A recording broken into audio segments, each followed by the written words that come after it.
Hi, welcome. I'm Malerie, a practitioner of classical Chinese medicine, and in this video, I'm going to be giving you 5 practices for achieving and maintaining balance.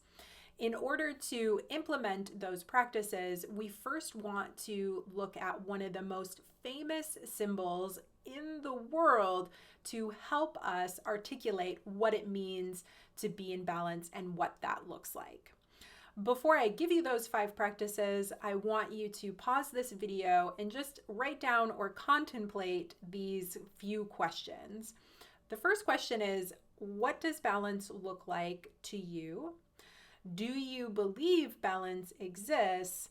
And lastly, when you felt like you were in balance, what did it feel like? Go ahead and pause the video and I will be right here waiting for you.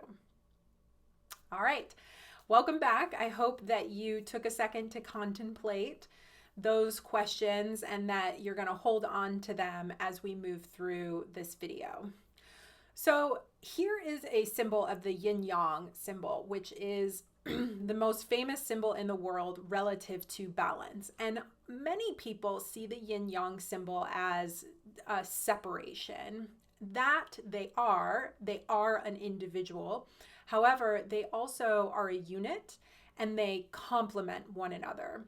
So we really can't have one without the other, whether it's yin yang, day, which is yang, or yin, which is night.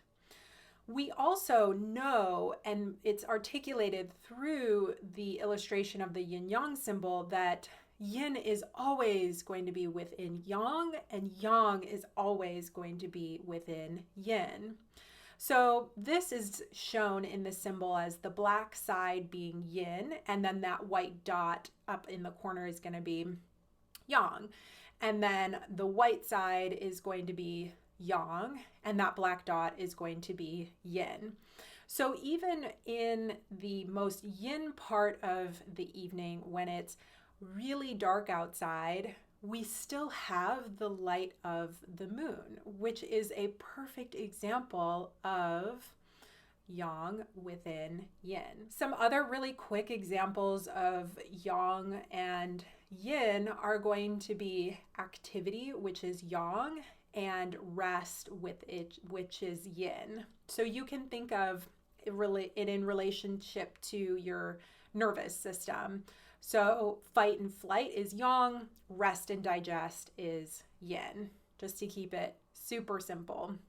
We also can see that the front of our body is yin and the back of our body is going to be yang.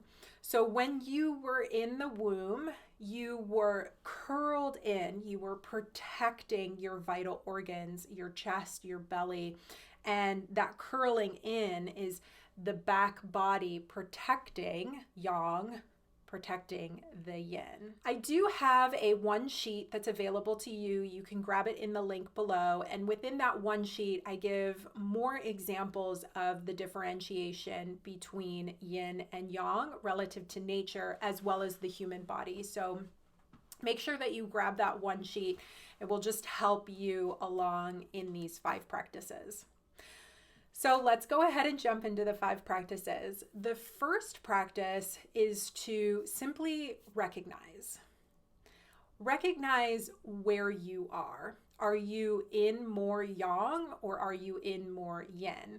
Are you more fight, flight, active, or are you more rest, digest, and maybe in chill mode? Once you've recognized where you are in relationship to that yin-yang symbol, then you need to take a bird's eye view of your life and ask yourself questions like, what am I doing too much of? What do I need more of? Can this wait until tomorrow? And does this need to be done right now? Then you can also ask yourself questions like, what needs to be nourished? Do I have time to nourish myself today? And if not, how can I plan that nourishment in? So these first two steps, which is to recognize where you are and to take the bird's eye view, are steps that I do regularly throughout my day. And then I have a weekly practice to evaluate where I am within yin and yang as well. The third practice is then going to be to start implementing what you've recognized and what you've seen from that bird's eye view. So start putting them into play. For example, if you know you just have a wham bam busy, active fight flight day, or maybe even week, give yourself something to look forward to as the week comes to a close or as your travel comes to a close. Plan some yin time in there. Plan some rest and digest. Maybe during your day, you can only take a half an hour of rest, or you can only find 30 seconds of rest. This is really seeing the larger bird's eye view of your life and narrowing in down where you can start to implement more of the yin or yang that you need. I have a video, it's all about transitional moments, and what I'm talking about here, I want to encourage you to watch that video, because if you do live that really busy go, go, go life and you have a hard time finding yin within yang or yang within yin, those transitional moments are going to serve you so well. So make sure that you check out that video. I'll have a link to it below. So that third practice is really just start to implement what you need more of, yin or yang, and how you're going to do that. Make a plan for it, schedule it in. The fourth practice is going to be to honor where you are. Be where you are with ease. Just like the yin yang symbol articulates, we can be in all yang, but then it's a slow progression and a slow curve, a little tail there at the bottom, before yang starts to transition to become more of a greater yin. That's why we need to honor where we are. Give ourselves time to move from fight, flight, activity to rest and digest. The fifth practice is going to be to follow up with yourself, to hold yourself accountable. Balance exists. I know it does. I practice it. I see it. I feel it.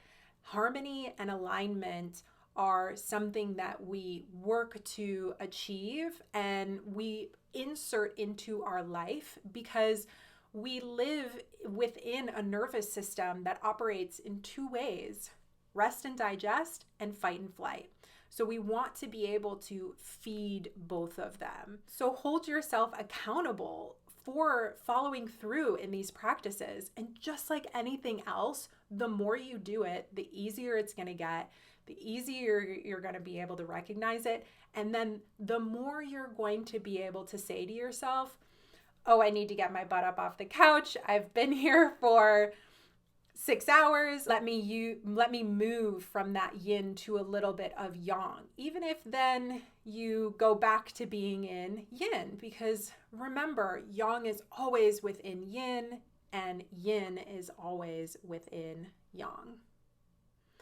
I hope that you enjoyed the content in this video. Make sure that you get the one sheet below. This is a huge topic. I just nipped the iceberg on this one. So if you want to hear more about this topic, the application of it, or even what balance looks like for me, let me know in the comments below. And before you go, I want to just remind you that living in a state of balance is something that I practice every day, every hour, and sometimes when things get a little crazy, whether too much yang or too much yin, I start to focus in on that balance every minute. It's pretty wild, but it's very transformational. If you've tried these 5 practices, let me know in the comments below. I'd love to hear how they're working out for you. And if you want to share the answer to your 3 questions that I asked in the beginning of the video in the comment section below, please do that. Make sure that you subscribe, and I will see you next time.